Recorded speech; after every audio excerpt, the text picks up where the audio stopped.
y registrada para luego tener a disposición pues, de la gente que le pueda interesar los recursos y las reflexiones que de aquí salgan, que serán muy interesantes. Pues decía, el honor enorme para nosotros hoy es contar con un invitado de excepción, directamente desde Washington, D.C., que es Juan Luis Manfredi Sánchez, que es, además de buena persona, un excelente profesional.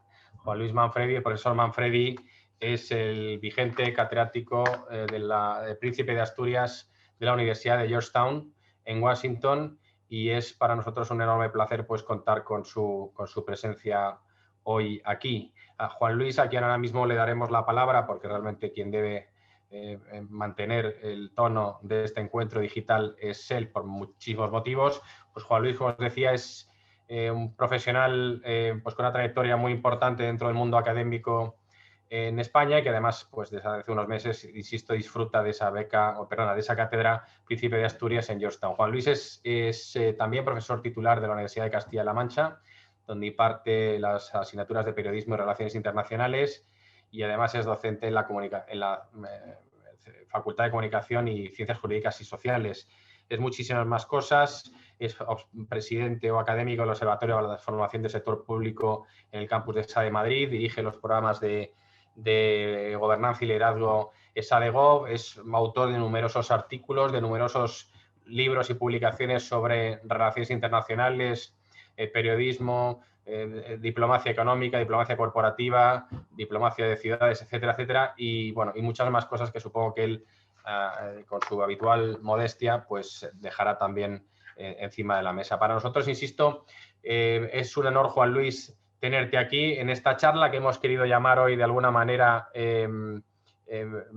geopolítica, empresas y ciudades, una nueva era para la diplomacia corporativa y territorial, y que desde una visión obviamente comparada, educadísima, digamos, muy formada, con muchos puntos de vista obviamente muy interesantes, y sobre todo es por tu propia condición de catedrático Príncipe de Asturias en una de las instituciones académicas más importantes del mundo en este momento, pues creemos que todo lo que vamos a comentar hoy alrededor de la diplomacia corporativa, de la diplomacia de las ciudades, de la geopolítica, todo lo que nos está pasando actualmente que incide en el mundo de la empresa, pero también en el mundo de la gobernanza y de las ciudades, pues creemos que tu presencia hoy aquí es más que esencial, y yo ya me callo para darte nuevamente la enhorabuena y las gracias y decirte que la pantalla es tuya. Gracias, Juan Luis. Muchas gracias, Pablo. De verdad, para mí el placer es mío y el honor es mío, ¿no? Estar participando, pudiendo aportar un granito de arena a un proyecto como Alicante Futura, a la idea de pensar que las ciudades tienen un proyecto, tienen algo que decir, tienen algo que contar en los asuntos globales, y poder tener esta intervención, esta conversación, y espero que también un cierto recorrido, para mí es un auténtico placer y es un gusto, ¿no? Yo estoy seguro de que esta conversación tendrá espacio para hacer una primera intervención, que sería mi idea, explicar un poco por qué pienso que la ciudad va a ser la unidad de medida de acción, la unidad de acción política, económica, corporativa más relevante en los próximos años, algunas ideas sobre diplomacia corporativa, y luego intentar señalar algunos retos, algunas propuestas, algunas ideas que creo que se pueden avanzar y que se pueden continuar, ¿no? ¿Por qué este tema? ¿Por qué hoy? ¿Por qué estamos hablando de ciudades, ¿no? Yo creo que la ciudad, de verdad, creo que es la unidad de medida, la unidad de acción de la política, de la economía y de los valores en este momento, ¿no? Yo creo que estamos en un momento en el que en las relaciones internacionales tenemos, vamos a llamarlo así, iniciativas policéntricas o multilaterales, ¿no? Es decir, hay un fin del modelo de gobernanza global que teníamos desde el año 89 hasta la actualidad, y ahora en esa efervescencia hay multitud de actores que quieren participar, que quieren tener una voz, que tienen ganas de tener capacidad de impulsar unas políticas concretas. Vaya por delante que no se trata de dar por muerto al Estado-Nación y de pensar que el Estado ha desaparecido. No, yo no soy de esa escuela ni lo pienso así. El Estado sigue manteniendo su capacidad de imposición, por ejemplo, en materia de seguridad, en materia de derecho internacional, bueno, en multitud de materias. Pero es que las ciudades también. Las ciudades, a pesar de esas limitaciones iniciales que no disputan la soberanía de los estados, de repente tienen que tener una voz propia en una lista de acciones que son muy claras y que seguro que me dejo alguna, pero pensemos en la contaminación medioambiental, pensemos en la congestión del tráfico, en la destrucción del entorno, en el tráfico aéreo, en la movilidad, en los coches, en el transporte urbano, en el mercado inmobiliario financiarizado, en la transformación digital, en la gestión de los residuos, en el consumo del agua, en la gestión de la identidad propia, donde nos sentimos ciudadanos, en la gestión de las políticas de inmigración, en la gestión de multitud de asuntos que en realidad se ejecutan en el plano urbano, se ejecutan en las ciudades. Por eso es tan importante que las ciudades tengan una cierta comprensión y perspectiva de qué significan estas grandes transformaciones de la globalización y por qué tenemos que tener una política pública que afronte estas decisiones, que sepa captar el interés de unas inversiones o atraer inversiones económicas y empresariales, que sea capaz de tener comprensión de un fenómeno global como la inmigración, por ejemplo, ¿no? Vosotros muy expuestos en el Mediterráneo, que sea capaz de entender cómo se integran las comunidades cuando llegan a un territorio, qué necesitan, cómo se les atiende, qué inquietudes pueden tener o de qué manera van a necesitar lo que llamaríamos soluciones prácticas, coherentes con la innovación cívica y participativas dentro de las instituciones locales, ¿no? Yo creo, y esa es mi tesis principal, ¿no? Las ciudades transportan los valores de la diplomacia pública, las ciudades transportan los valores que queremos comunicar, ¿no? Y hay una enorme oportunidad para la comunicación, para la interacción ciudadana y para las relaciones fuera de los circuitos de gobierno estatal, ¿no? Aquí me gustaría señalar el Estado, el gobierno central, perfecto, pero en la ciudad tenemos a las instituciones municipales, las empresas, la sociedad civil. Todo eso es cercano, todo eso es real, nos conocemos, sabemos quiénes somos, sabemos en qué calle vivimos, cuáles son los intereses, tenemos acontecimientos compartidos, hechos sociales, religiosos, culturales, que agendan nuestra vida y eso es fundamental, porque es una solución práctica y real a esos problemas abstractos, ¿no? Cuando uno habla del cambio climático, yo digo, bueno, ¿el cambio climático dónde? ¿Dónde? ¿En qué ciudad? ¿En qué territorio? ¿En qué impacto? Cuando uno habla de desempleo o de automatización de los empleos y desaparición porque van a cerrar no sé cuántos, ¿dónde va a ser eso? Eso será en un sitio y afectará a una comunidad concreta. Cuando hablamos de desempleo, cuando hablamos de jóvenes que no tienen la formación adecuada, la respuesta al final es local. Es local porque dependen de un territorio, de una geografía, de una economía local, de un tejido empresarial concreto. La respuesta es local. Esa cuestión territorial, la verdad es que tiene muchos nombres, ¿no? Yo creo que aquí aparece un salto cualitativo. Durante años teníamos bastante claro que las ciudades globales eran un contrapoder de la globalización de los estados. El problema es que esas ciudades globales, esas superstar cities, como dice Richard Florida, en realidad pues eran dos, eran Nueva York y Londres. Punto.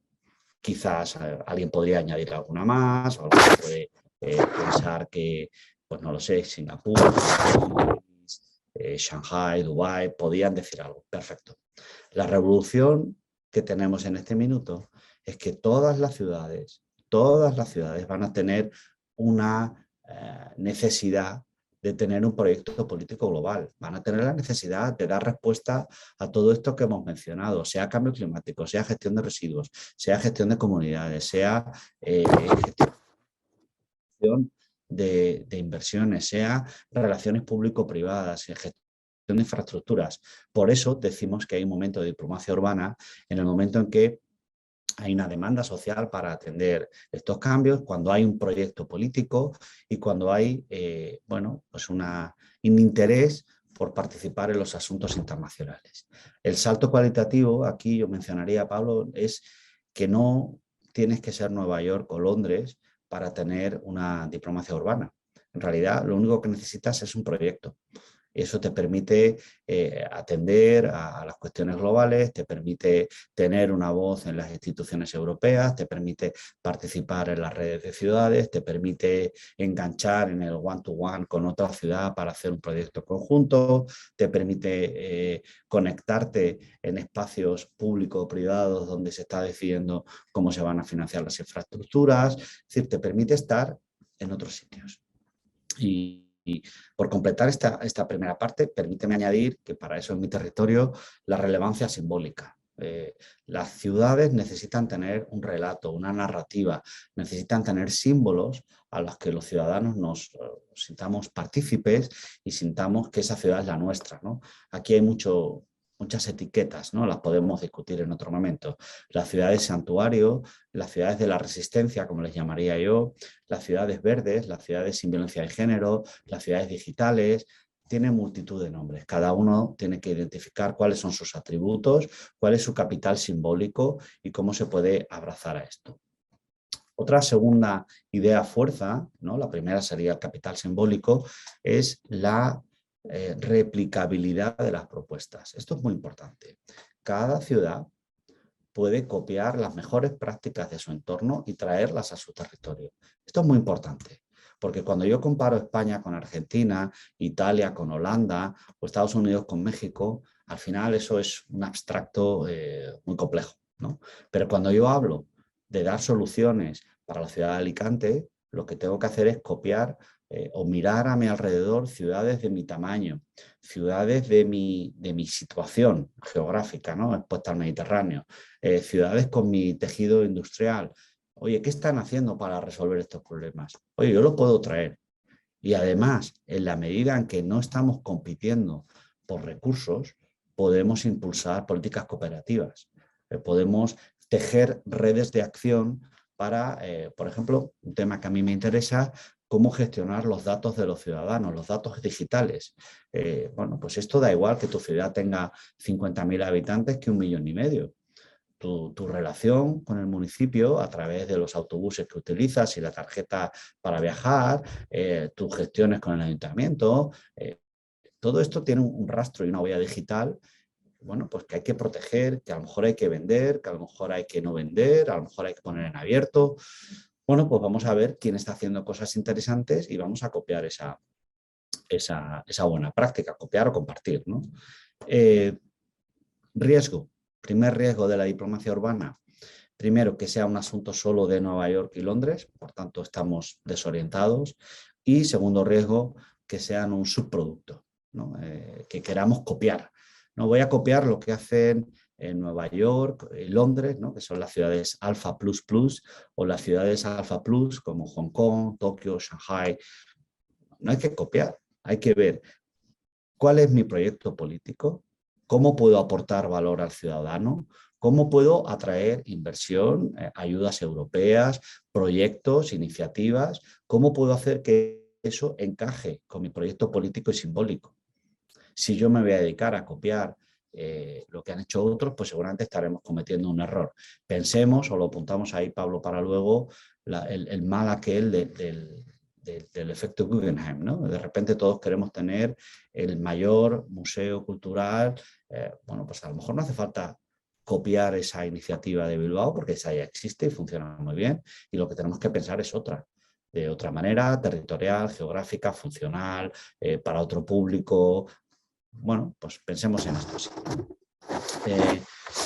¿Qué cosas creo que son importantes desde el ámbito de la comunicación para la diplomacia urbana? ¿Por qué creo que hay un territorio para impulsar? Porque yo creo que las ciudades operan sobre activos intangibles. Puede ser el prestigio, puede ser la notoriedad, puede ser el buen nombre, puede ser la trayectoria, puede ser el territorio histórico. Yo siempre apunto, ¿no? Aquí se me ve un poco el plumero, Pablo, no importa, ¿no? Como soy sevillano, Sevilla lleva en el mismo sitio 3.000 años, ¿no? Y Cádiz otros 3.000. Es decir, de ahí no se van a mover esas ciudades. No sé si España estará, no estará, si existirá, si no existirá, si para arriba o para abajo, pero las ciudades tienen una continuidad histórica y tienen una continuidad en ese capital que conforma buena parte de los activos intangibles. Hay que saber dónde estamos, hay que saber cuáles son nuestros vecinos, hay que saber cuáles son nuestras relaciones con los vecinos, hay que saber cómo podemos unirnos en redes de trabajo, en redes de cooperación, en ciudades, insisto, que no son... Es decir, yo no abogo por una unión entre un proyecto conjunto de Alicante con Nueva York y Londres. No, pero de repente hay otras ciudades en el Mediterráneo que tienen un perfil muy parecido y que podemos aportar cosas juntos y que podemos aprovechar el espacio digital para impulsar ideas, propuestas, soluciones, voces propias.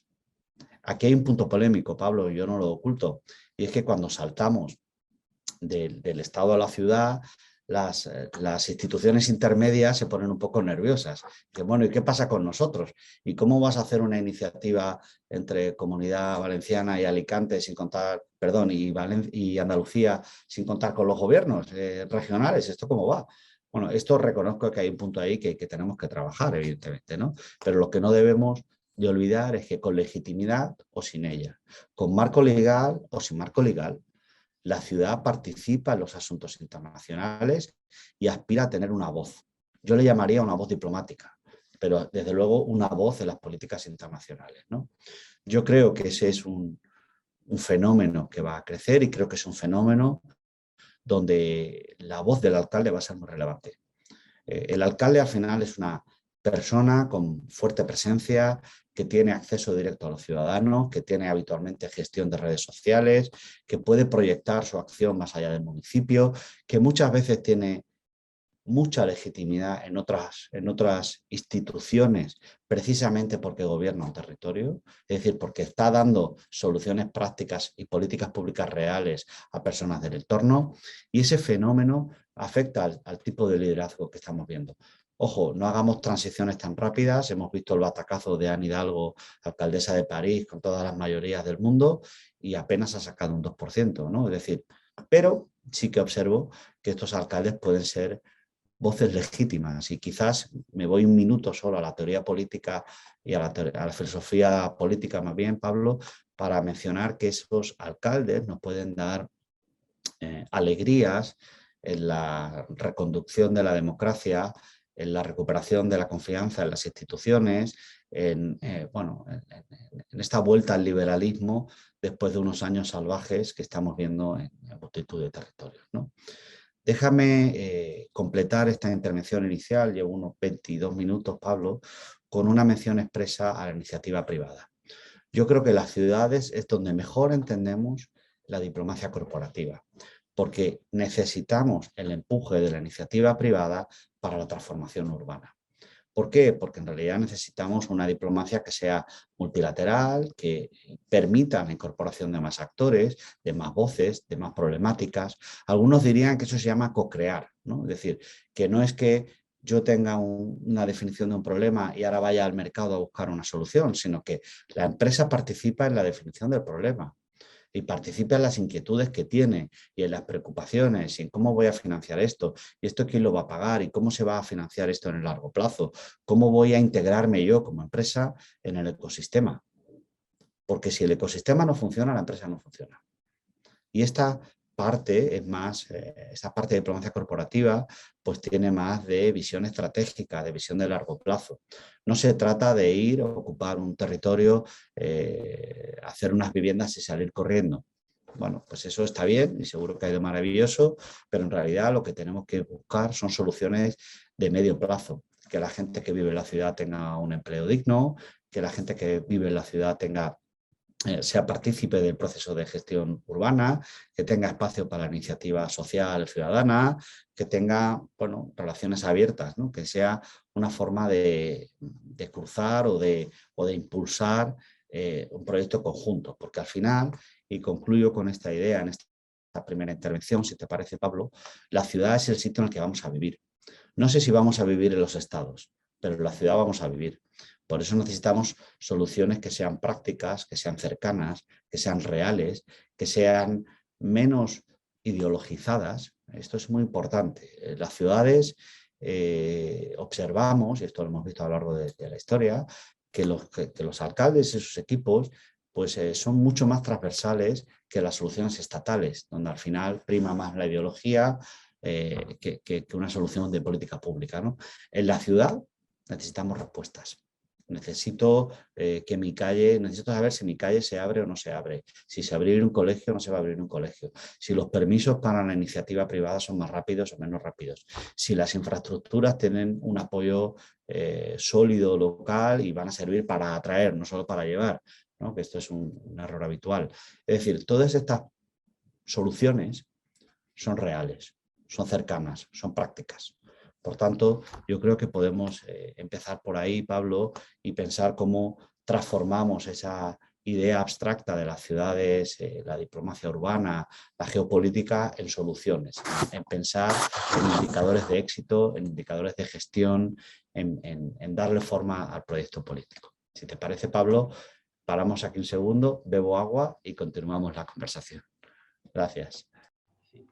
Pues perfecto como aperitivo para centrar bastante la cuestión. Una cosa que no hemos comentado y que transmito ya al público es la capacidad y la conveniencia de que formuléis vuestras preguntas a través del chat a Juan Luis, que va a estar encantado de contestarlas, y además hacemos que esto sea de verdad una conversación y no un diálogo entre dos, ¿no? Entonces, decía, bueno, a través del chat pues podéis mandar las preguntas y las vamos a tratar de atender con Juan Luis en esta hora que va a durar este encuentro. Bueno, has planteado una serie de cuestiones obviamente que están muy en boga. Hay un momento coyuntural importante actual que obviamente viene marcado pues, por muchas circunstancias.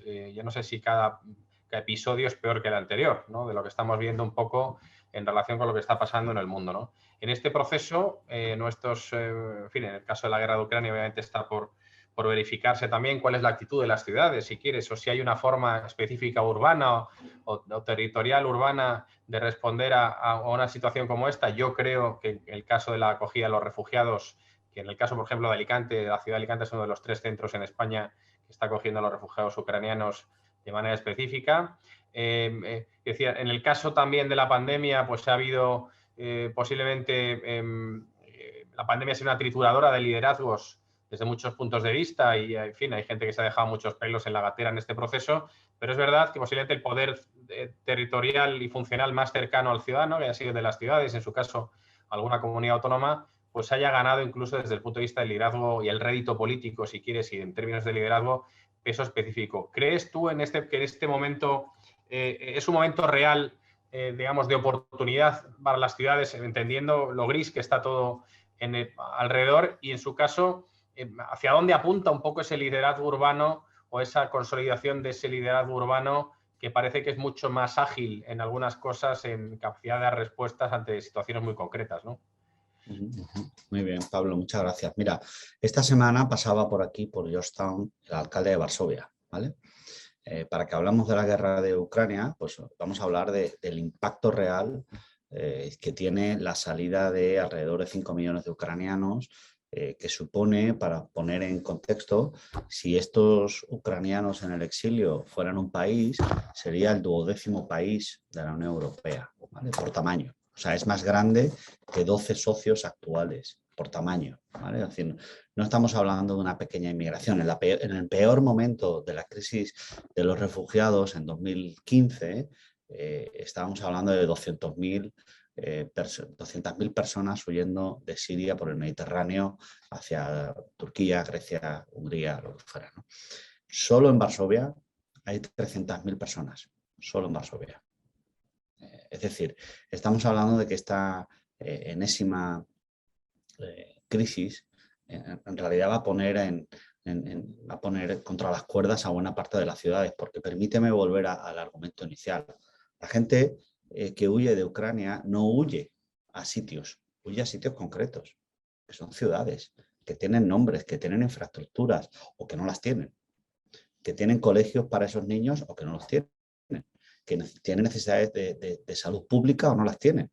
Es decir, no van a Polonia, van a Varsovia, o van a Cracovia, o van a Alicante, o van a sitios muy particulares. Por eso, y vinculado con la experiencia de la pandemia, yo creo que ahí vamos a ver rápidamente la necesidad de reorganizar las redes de de trabajo y apoyo, no solo con la voz del Estado. Es que necesitamos que las ciudades estén en esas redes de apoyo, porque la financiación que se necesita para dar respuesta a problemas prácticos, al final tiene que aterrizarse en el territorio, donde tenemos conocimiento real y cercano de las, de las inquietudes sociales, de los problemas de la ciudad, de los ciudadanos, ¿no? Pensemos que hay áreas de trabajo que son fáciles, que son agradables, ¿no? Esto lo sabemos los dos.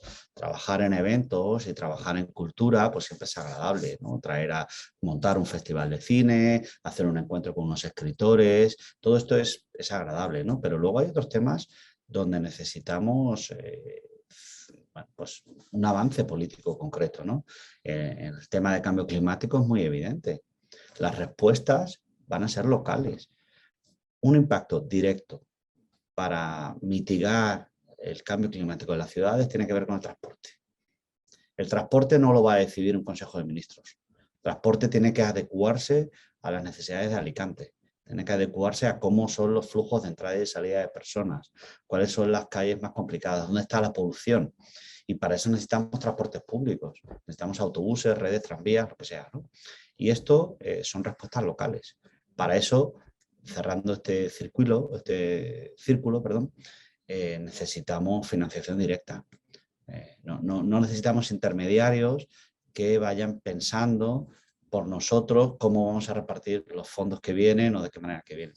Esto, Pablo, yo no digo que sea sencillo o que no genere fricciones con otros niveles, ¿no?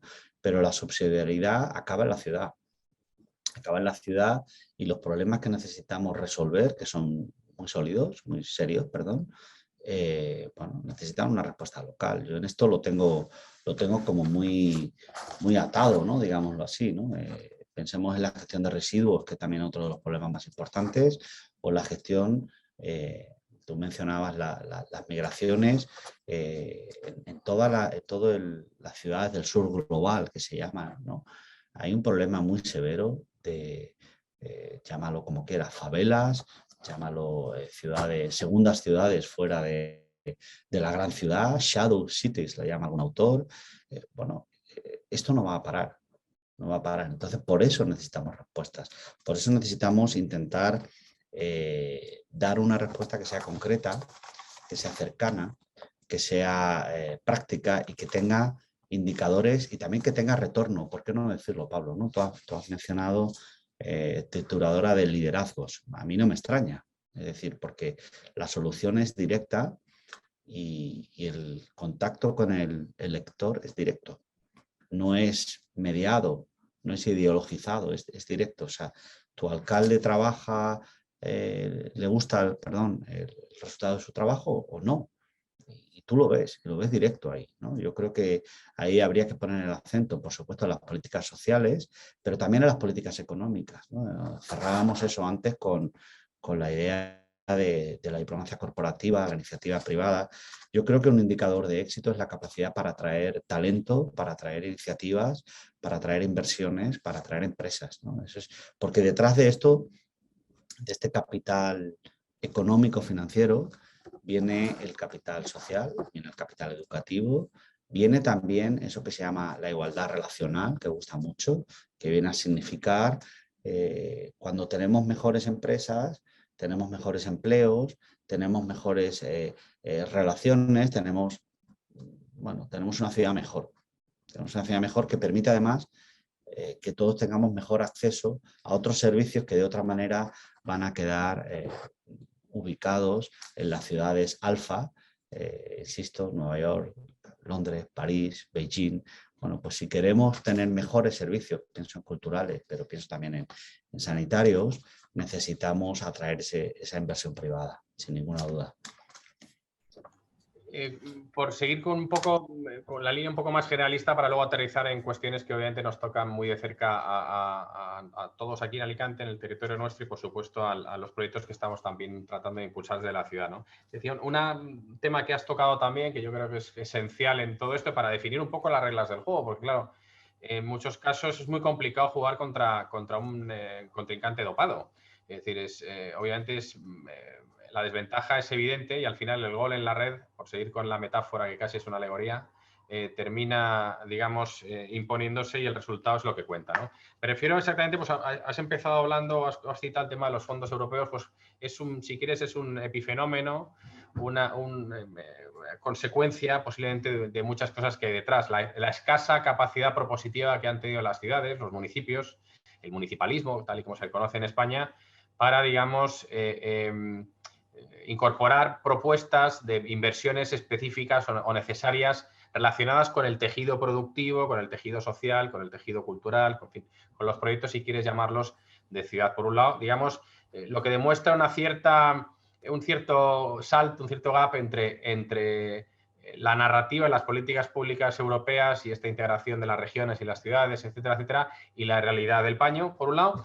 Y luego, en otro momento, o relacionado con lo mismo, lo has citado un poco la idea de la subsidiariedad, ¿no? Yo creo que este proceso de devolución, si quieres, en el Reino Unido se llama la devolution, ¿no? Pero este proceso de devolución del poder al municipalismo, a lo local y tal, por ser lo más cercano al ciudadano, que al final es el principio de subsidiariedad, si quieres, llevado al extremo de la Unión Europea, etcétera, etcétera, no deja de ser un concepto teórico buenista, digamos, en la realidad actual. Y a lo mejor puede ser hasta amargo reconocerlo, pues porque hay muchas resistencias. Obviamente, la gestión del poder y la gestión de los presupuestos fundamentalmente es una herramienta de gobierno y de poder. Y hoy, pues las ciudades, siendo a lo mejor actores con una enorme capacidad propositiva, incluso de aliarse y coaligarse y buscar fuera de manera impropia incluso sillas en las que no se pueden sentar, pues les cuesta bastante desde el punto de vista real, digamos, llegar a aterrizar eso en términos de poder y de gobierno y de ejecutividad, ¿no? Entonces,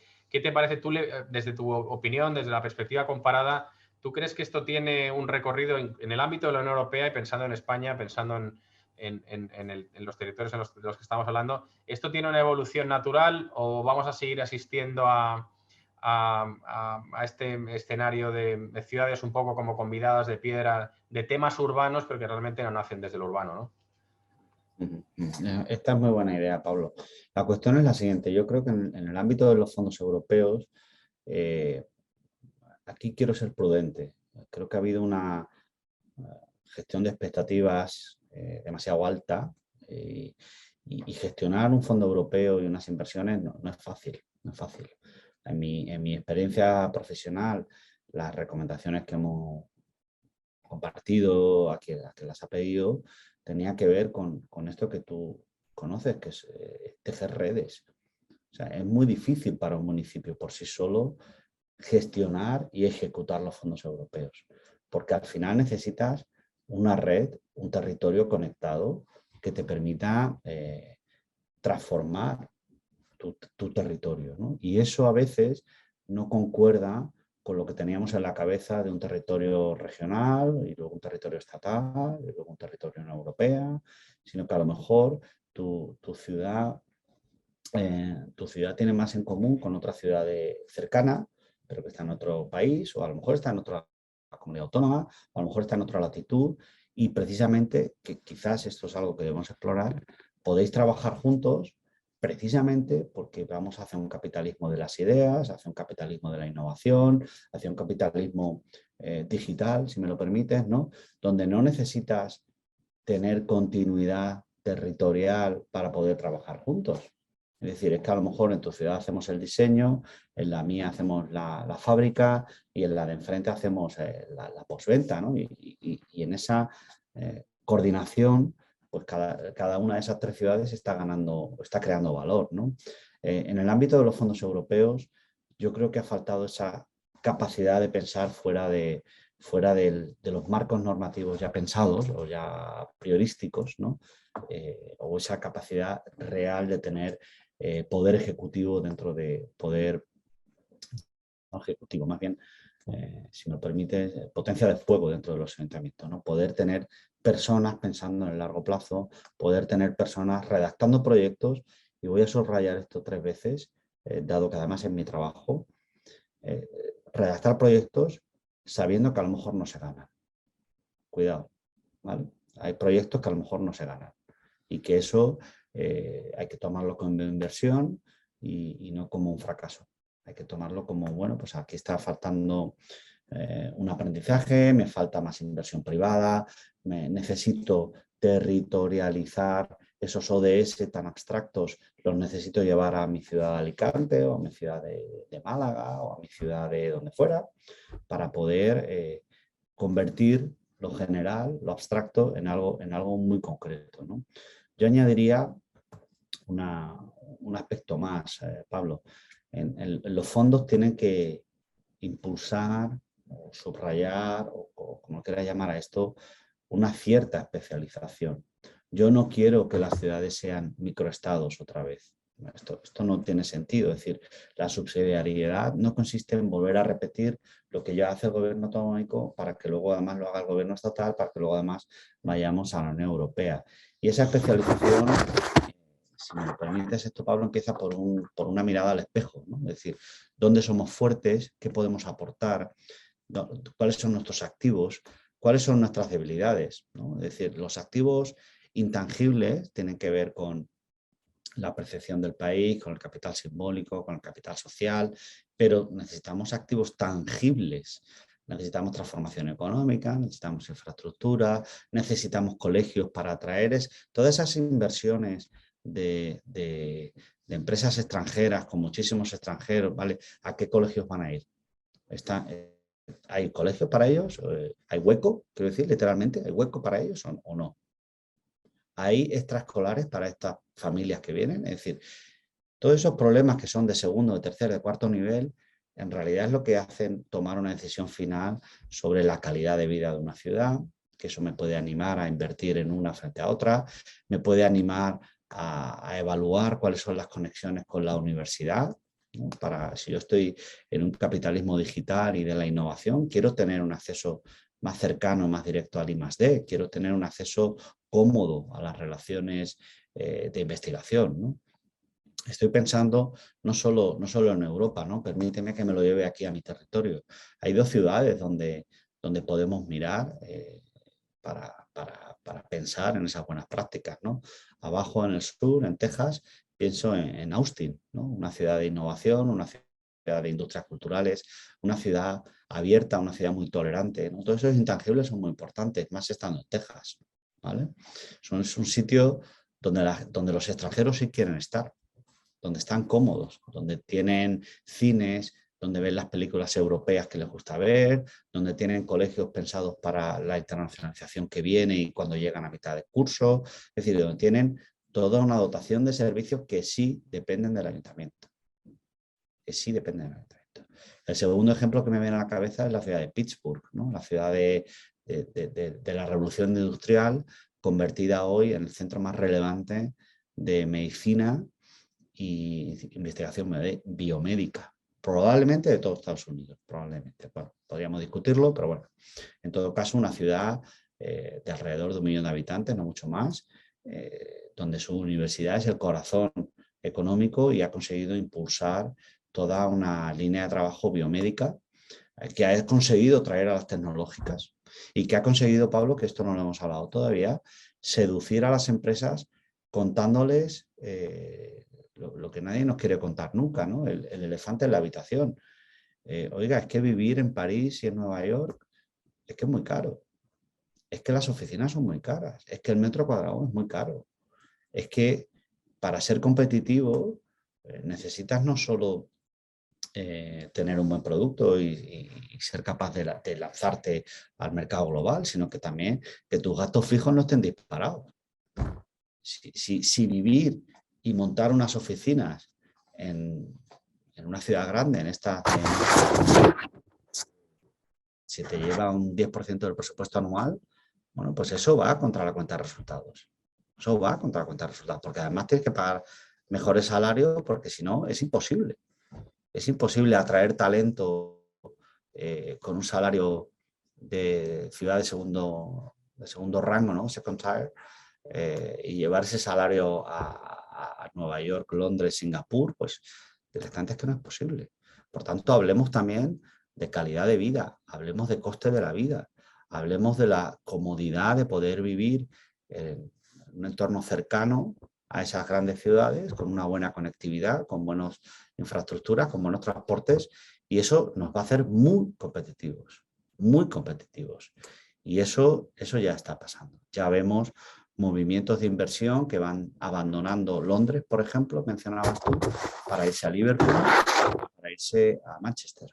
Básicamente porque es más cómoda la vida, ¿no? Es decir, para que tu salario de 150.000 libras no sea una incomodidad, sino que sea una comodidad, ¿no?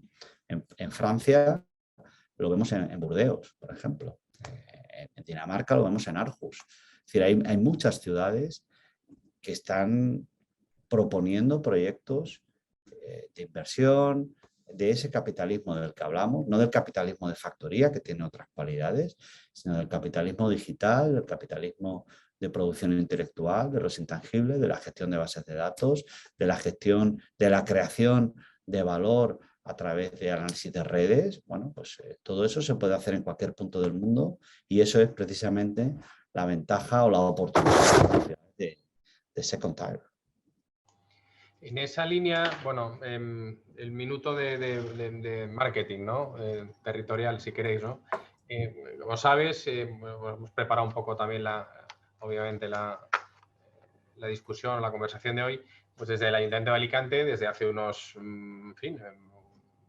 meses, se está trabajando como en la agenda de gobierno, está, digamos, como una de las líneas de trabajo de la legislatura y del mandato es la de trabajar la proyección global de Alicante como destino. Pues en un caso con manera específica describiendo esta iniciativa estratégica municipal Alicante Futura, que es de capitalidad tecnológica y digital y también vinculada a la nueva economía urbana. A mí me gusta siempre decir que cuando creábamos esto no había campo semántico suficiente para, digamos, más amplio para que tratar de incorporar esta estrategia y es lo suficientemente amplia, pero también concreta y específica como para trabajar, como el lanzamiento de esto que hemos llamado ALIA, que es Alicante Investment Agency, que es la Oficina de Atracción de Inversiones del municipio. Es también el mayor esfuerzo presupuestario de la historia del municipio de Alicante en la generación y el desarrollo de una estrategia real aplicada de diplomacia económica del municipio, no solo vinculada a lo tecnológico, sino a la economía real y convencional de la ciudad, considerando que también que el modelo económico está en evolución. Y nosotros, obviamente, cuando estamos haciendo esto, muchas de las cosas que estás describiendo las estamos viviendo casi a puerta fría. O sea, la gente se sorprendería un poco de ver qué cantidad de preguntas o de cuestiones o de iniciativas de inversión, si queréis, en primera oleada, que llegan a través del correo electrónico. Es decir, empresas que describen un poco el panorama que estás comentando. Pues empresas que a raíz del Brexit, las consecuencias, digamos, vinculadas después, 2 años después del Brexit, que ya, en fin, parece alguna cuestión prácticamente irreversible, cómo ha incidido eso en según qué cosas. Entonces, en buena medida, algunos proyectos específicos que ya se han trabajado aquí, que ya se han aterrizado en la ciudad de Alicante con deslocalizaciones desde el Reino Unido, como otros proyectos que van buscando eso, pero van buscando también todo lo que has descrito, ¿no?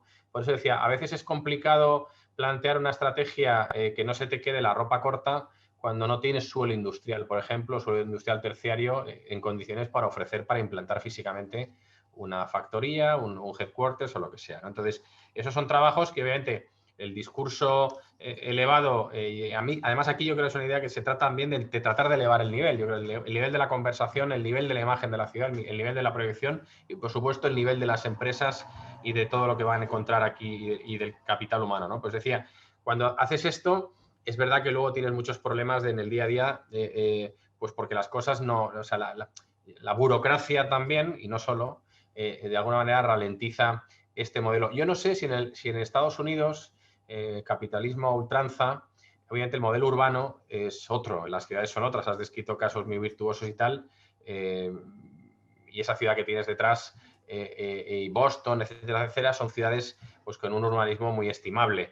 Pero hay otras ciudades, obviamente, americanas que tienen otro modelo. Yo no sé si existe una fórmula de tu experiencia de estos meses en Estados Unidos, alguna fórmula específica ganadora, digamos, de la que de alguna manera también podamos inspirarnos desde las ciudades mediterráneas, de las ciudades medianas, pues para consolidar esas estrategias de proyección de activos tangibles e intangibles y generar atractividad y agenda. Pregunta fácil, como ves, ¿eh? Ya ves, y sencilla, sí, no, ¿no? A ver, yo creo que cuando uno piensa en una estrategia urbana hay que saber lo que se puede hacer y sobre todo lo que no se puede hacer, ¿no? Es decir, yo creo que descartar es el inicio de cualquier decisión estratégica, ¿no? Saber, porque una decisión estratégica comprende recursos, procesos y valores, ¿no? Recursos significa tiempo, dinero y personas. Si estás en el proyecto A, no estás en el proyecto B. Por tanto, es importante elegir bien dónde estar y dónde no estar. Por procesos entiendo la capacidad que tenemos para impulsar, para dar cauce a todas estas peticiones, ¿no? Tenemos suelo, no tenemos suelo, tenemos una oficina única, no la tenemos una oficina que reduce los problemas del inversor o que los incrementa. Oiga, usted entre por esta puerta y sale con su empresa. Yo ya me ocuparé de pelearme con mis otras concejalías, delegaciones, gobiernos regionales, pero un solo interlocutor. Y valores significa qué tipo de proyectos queremos, ¿no? Si queremos una ciudad abierta, una ciudad donde quepa la iniciativa privada, donde tengamos un entorno competitivo, tengamos una serie de valores que forman parte del proyecto de la alcaldía. Es decir, la gente quiere una ciudad ecológica, esta ciudad de los 15 minutos, de todo a pie y con supermanzanas, pues esto es una idea.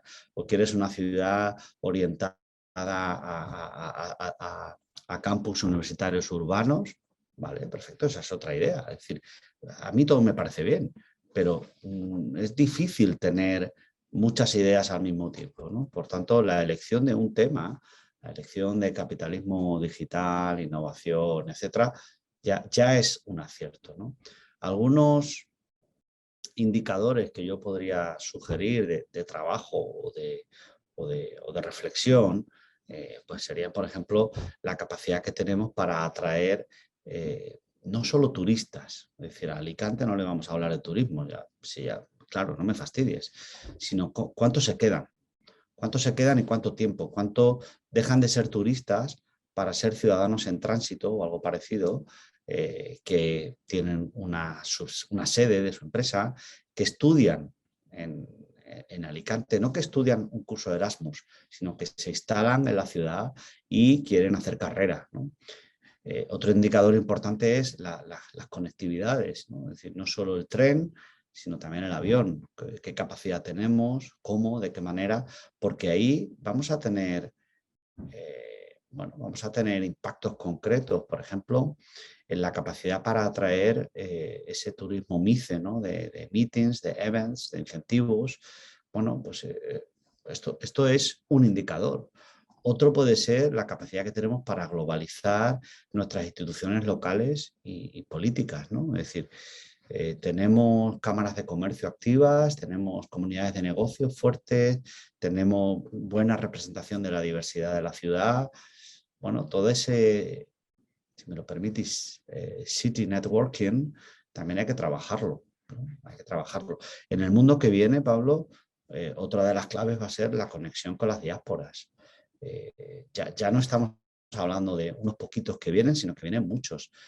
Podemos atraer a esa diáspora a nuestro territorio para que empiecen aquí sus negocios y sus iniciativas. ¿Qué les podemos ofrecer? ¿Cuál es la seducción? ¿Cuál es la propuesta, ¿no? Eso permíteme volver a conectarlo con el tipo de servicios educativos que damos.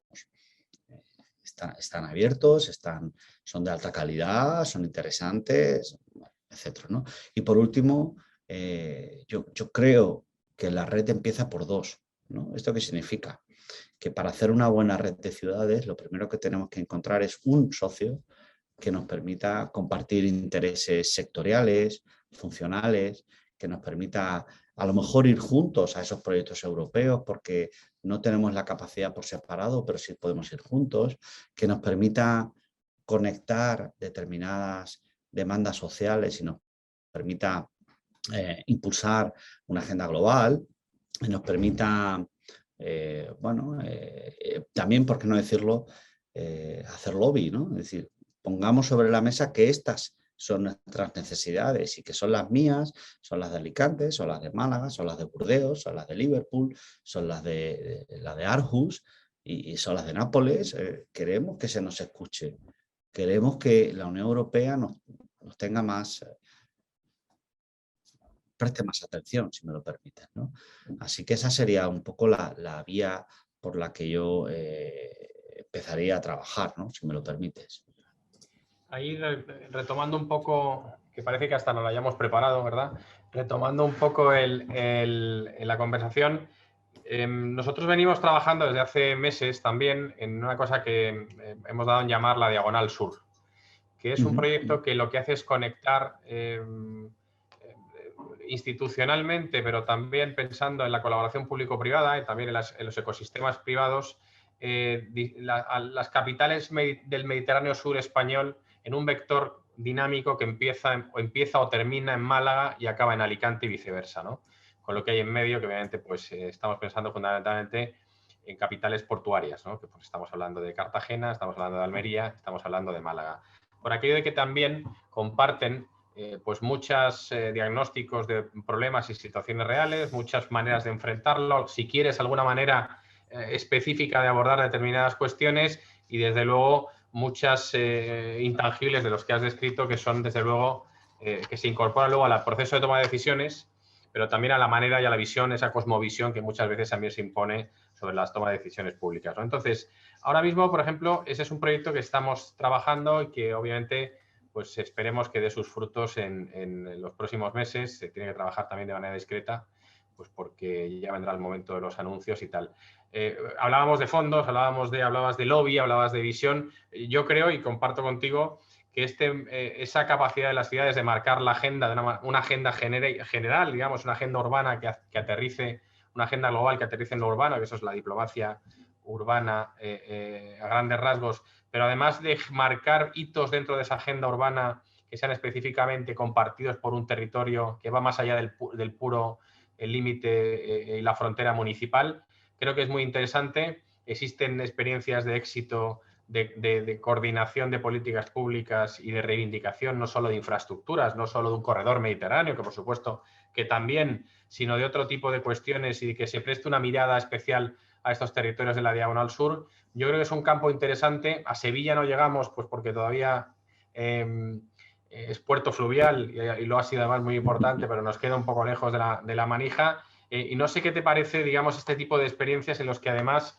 existe ya con carácter de diagnóstico previo muchos factores compartidos. Es decir, ¿ves que estas iniciativas tienen algún tipo de recorrido? Espero que digas que sí, de alguna manera, pero veo que, y si dices que no, pues también lo aceptaremos, ¿no? Pero ¿ves que tienen un recorrido? ¿Esto obedece también a alguna dinámica internacional que habla ya de megaregiones? En fin, una serie de cuestiones Sí. y tampoco ganas de poner una etiqueta.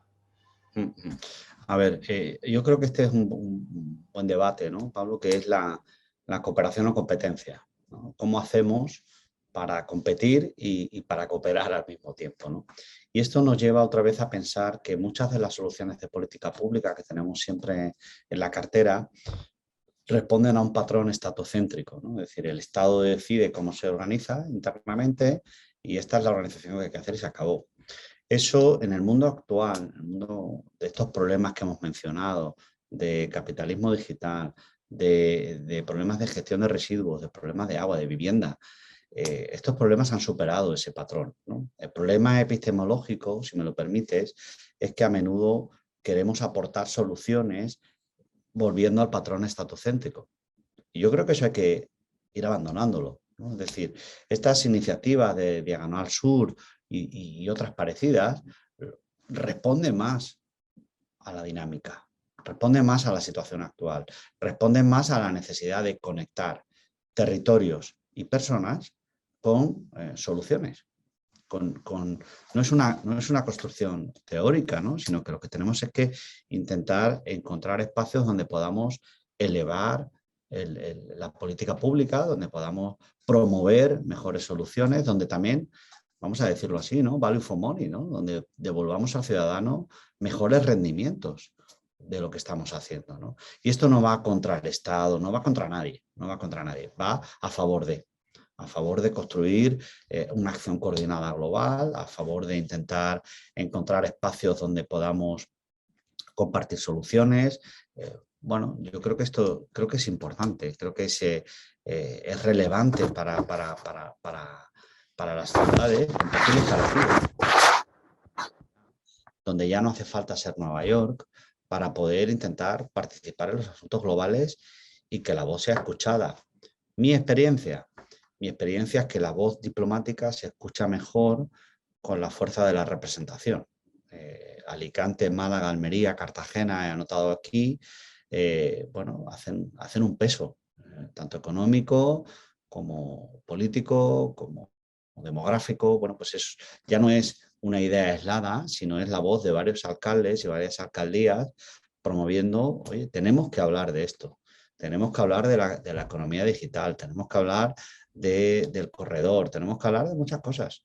Y me da igual que la respuesta sea estatocéntrica. Es que yo tengo que responder a este cambio económico, demográfico, cultural, y esta solución la necesito ya, no la necesito para el futuro. Por concluir esta parte, ¿no? Que es que muchas de estas iniciativas van a requerir capacitación, van a necesitar habilidades, van a necesitar personas preparadas, y esas, otra vez, por concluir mi primera idea, esas están en algún sitio. Y ese sitio pues se llama Alicante, o se llama Málaga, o se llama Almería, o se llama Cartagena. No están en el Estado, están en algún sitio concreto. Así que esa sería un poco una idea cierre, ¿no? La necesidad de contar con personas que sean capaces de aterrizar estas ideas abstractas, algunas de las que yo mismo me he dedicado a mencionar hoy, y llevarlas a la política pública, ¿no? A cómo respondo ante las demandas ciudadanas, cómo creo valor para el ciudadano, cómo genero mayores retornos para todo lo que hacemos. Esa sería un poco una idea.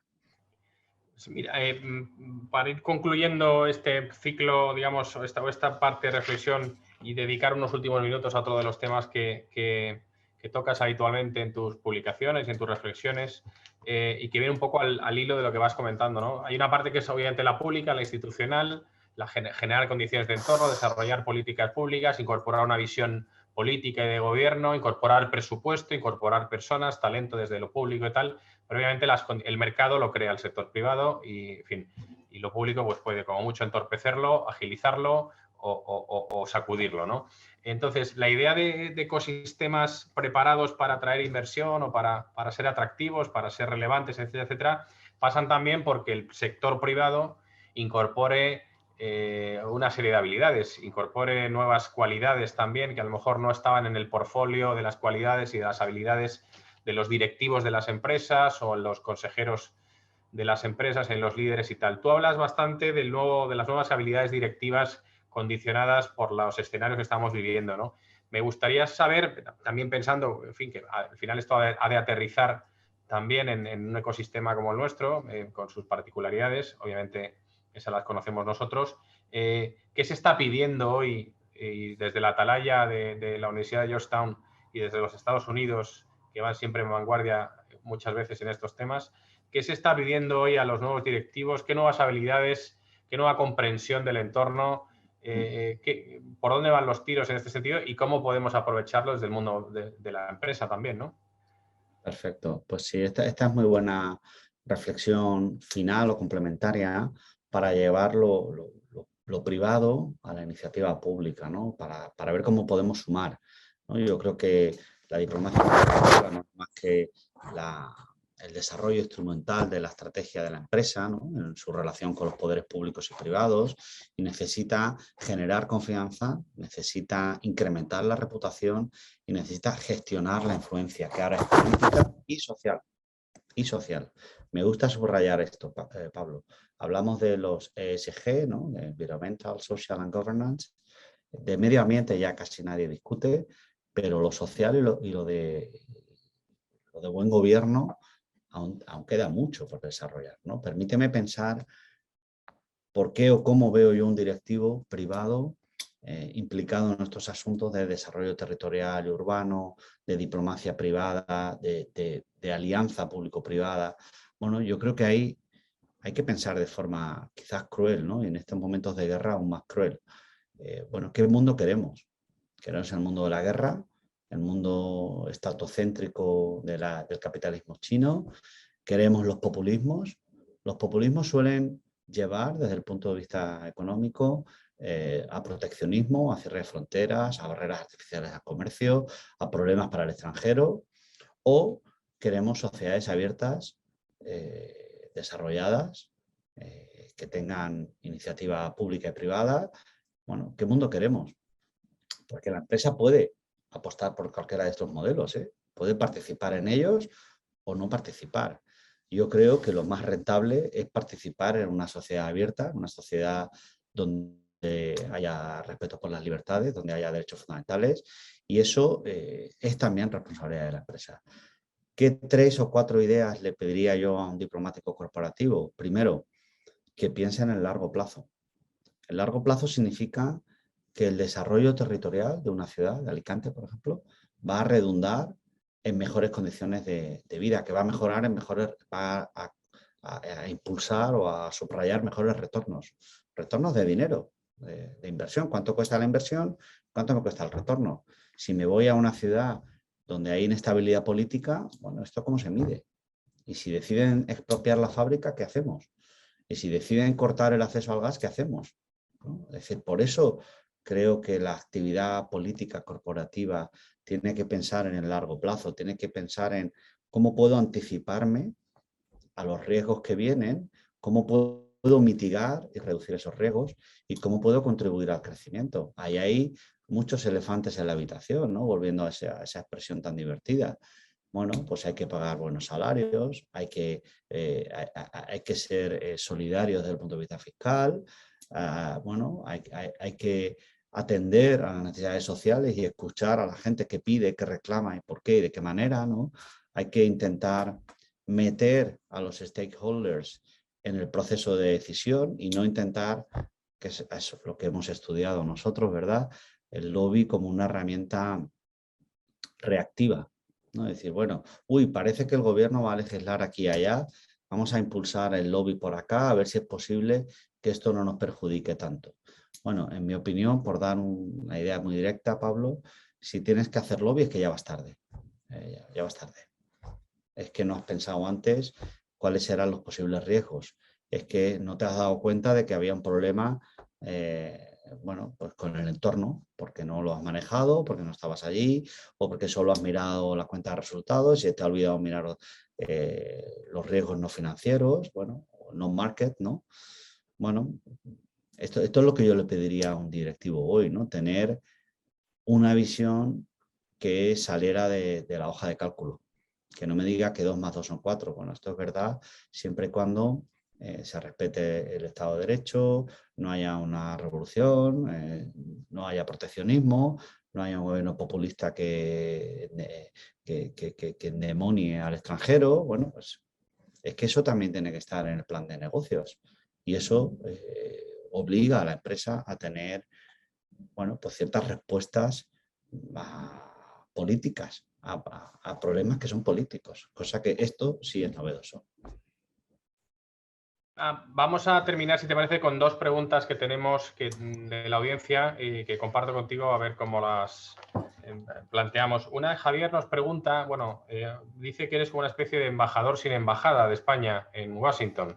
Estás en una institución en la que obviamente estás dando la imagen de España y también percibiendo la imagen que se tiene de España y sobre todo del Estado y de sus empresas y tal. ¿Qué imagen se percibe hoy de España, en fin, y de sus empresas y de sus actores desde la capital casi desde la política del mundo, desde Washington? Muy bien. Yo creo que la imagen de España aquí en Washington, en las actividades que yo hago y dónde voy, y lo que escucho y lo que veo, es una imagen positiva, ¿no? Es decir, la imagen de España es bastante sólida. Lo que pasa, sólida significa que tenemos una imagen muy concreta relacionada con el turismo, con el sol y con todo esto. Esto nadie lo discute, somos un destino preferente y un destino muy amigable y tenemos aún que trabajar la parte de socio fiable en términos económicos, en términos de inversión, en un destino ideal para las inversiones. Yo creo que eso tenemos que trabajarlo todavía más. creo que las relaciones económicas entre Estados Unidos y España pueden subir mucho, porque a pesar de que tenemos una magnífica relación de intercambio comercial, creo que podemos crecer de forma relevante, tanto por la población que hay aquí en Estados Unidos, como por lo que mandemos hacia acá, vaya, para entendernos, como el apalancamiento de inversiones de Estados Unidos en España. Yo creo que ahí todavía podemos mejorar, lo cual es buena noticia porque significa que tenemos mucho trabajo que hacer, ¿no? Hacia acá, los problemas que tenemos las exportaciones españolas pues no son muy diferentes de otros países, ¿no? Hay cierta diversidad regulatoria que a veces no es fácil de seguir, se nos pide cierta cercanía bueno, que hay que comprometer. Cercanía, para entenderlo, Pablo, significa está bien, habrá usted aquí una fábrica, pero quiero también tener los repuestos cerca y la mano de obra cerca. Quiero que la persona que me tiene que arreglar el coche no esté en España, tiene que estar aquí. Entonces, todavía hay mucho trabajo por recorrer, pero no son escollos que no podamos salvar. Perfecto. Y la última que nos hace Nuria, que se refiere a, bueno, aquí aplica tus capacidades y tus cualidades de adivino y de quiromante, con todo el cariño y respeto. Bueno, obviamente desde tu experiencia, el entorno en el que estás, ¿qué evolución le ves al conflicto en Ucrania? Insisto, sin miedo a pillarte los dedos. ¿Y cuál es el papel de China en toda esta película, o cuál es el papel previsible que vaya a tener China con todo lo que está pasando y con lo que puede pasar? Vale. Esta me pilla fuera de foco, Pablo, pero bueno, la contesto encantado con las notas que yo tengo leídas y escritas sobre el conflicto. Estamos ahora en la tercera fase de la guerra, no en la segunda, como dice Lavrov. La primera es la no invasión, lo que se negó hasta el último minuto. La segunda es la invasión efectiva, a partir del 24 de febrero, que dura hoy ya casi 60 días. Y estamos en la tercera, que es la reestructuración del conflicto. Pues seguramente se va a regionalizar el conflicto, nos vamos a ir solo a Donetsk y Lugansk. Seguramente vamos a ver el control efectivo del sur, del sur de Ucrania, conectando el Donbass con Odessa. Esto es muy probable, lo cual dejará a Ucrania en una situación muy incómoda. El control de facto del país pasará a manos ucranianas. Se habrá bueno, no sé si Rusia habrá conseguido su objetivo general, pero este particular de neutralizar cualquier capacidad real de desarrollo de Ucrania, yo creo que está conseguido, ¿no? Quizás algunos aspiraban a una guerra total y una invasión total y a una victoria total. Esto no se ha dado, pero en la práctica Ucrania es un país deshilachado y sin capacidad de ser autónomo. Básicamente va a depender del dinero de la Unión Europea y, bueno, esto te hace prácticamente un estado vasallo, gane o no gane la guerra Rusia, ¿vale? Ahora lo que estamos decidiendo es cuánto de vasallo se puede ser, ¿no? O sea, yo en esto soy un poco cruel. ¿Cuándo acabará la guerra? Bueno, pues hay 4 ideas. La primera es cuando el desgaste ucraniano llegue a su fin, a su colapso.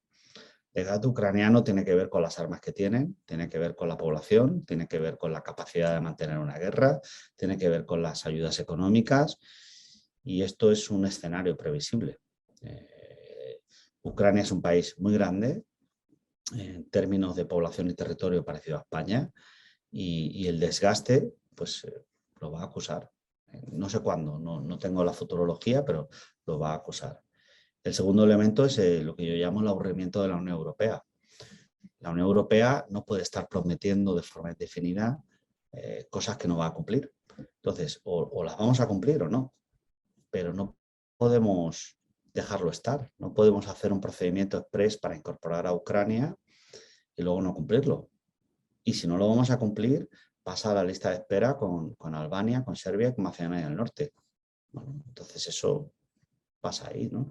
En ese aburrimiento habrá que ver qué pasa con Francia y con Macron, ¿no? Si finalmente se convierte en el elegido para el liderazgo europeo y si los demás le reconocemos esa cualidad. Y aquí el punto 3, el pragmatismo, ¿no? Y aquí señalo y subrayo mi decepción personal con el canciller Scholz, ¿no?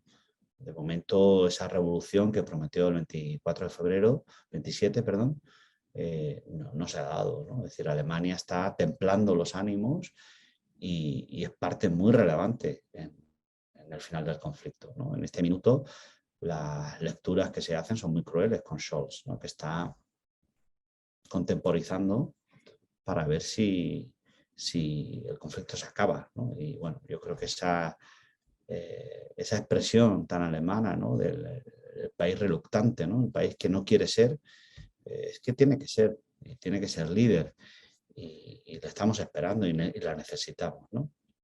Y en cuarto lugar, las elecciones de medio término aquí en noviembre en Estados Unidos, ¿no? No vamos a ver ningún movimiento de Estados Unidos en Europa hasta esa fecha, así de claro. Aquí hay una enorme preocupación por la inflación, hay una enorme preocupación por el reordenamiento del Partido Republicano y no vamos a hacer nada fuera de nuestras fronteras hasta que arreglemos la casa, ¿no?